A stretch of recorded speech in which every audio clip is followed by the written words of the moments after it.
Shetani akamwambia, ikiwa wewe ndiwe mwana wa Mungu, amuru mawe haya yawe mikate. Yesu akasema, mwanadamu hataishi kwa mkate tu, bali kwa kila neno litokalo kwenye kinywa cha Mungu. Bwana Yesu asifiwe. Hiyo ni Mathayo 4:4. Kwa hiyo kuishi kwetu kunategemea neno. Kama hauna neno, hauna maisha. Sijui kama mnanielewa. Sasa nisikilize, unapopewa neema, neema ni chanzo cha kupata neno. Ni chanzo cha Mungu kuanza kuongea na wewe. Ni chanzo cha Mungu kuanza kufanya kitu kwako. Kwa hiyo unapopewa neema, ukinyenyekea ukapewa neema, kinachofuata ni neno la Mungu.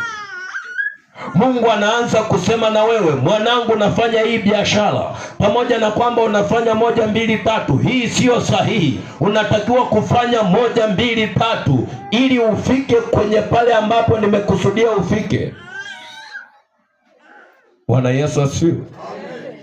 Ukisoma kwenye Yohana, ngoja nikwambie hiki kitu. Kwenye Yohana sura ya kwanza.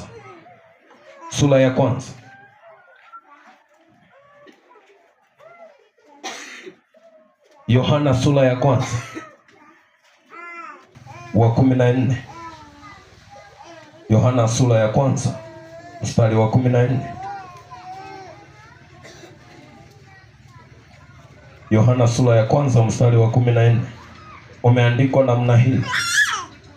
Uko tayari nisome? Unasema hivi, naye neno alifanyika mwili akakaa kwetu, nasi tukauona utukufu wake, utukufu kama wa mwana pekee atokaye kwa Baba, amejaa neema na kweli. Amejaa neema na kweli. Hebu sema, amejaa neema na kweli. Bwana Yesu asifiwe. Alikuwa anamuongelea Yesu. Anasema Yesu alikuja kwetu kama neno, akafanyika mwili. Na siku zote neno ndilo linalofanyika mwili. Sijui kama mnaelewa. Yaani huwezi kupata hicho unachokihitaji kama hakuna neno la kuja kukitengeneza kionekane. Bwana Yesu asifiwe. Na ndio maana Mungu wakati anaumba alikuwa anatamka neno. Kwa lile neno linafanyika kile ambacho anatamka. Sasa nisikilize.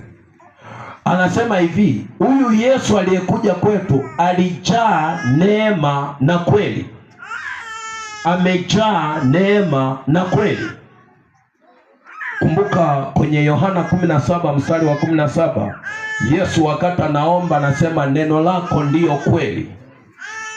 Kwa hiyo ukisoma kweli ujue ni neno la Mungu. Bwana Yesu asifiwe. Kwa hiyo Yesu alikuja kwetu amejaa neema na neno la Mungu. Sema amejaa. Sema tena amejaa. Hivyo ndio vilikuweko ndani ya Yesu. Haya yote unayoyaona aliyafanya na anaendelea kuyafanya, yanafanyika kwenye hivyo vitu viwili, neema na neno la Mungu.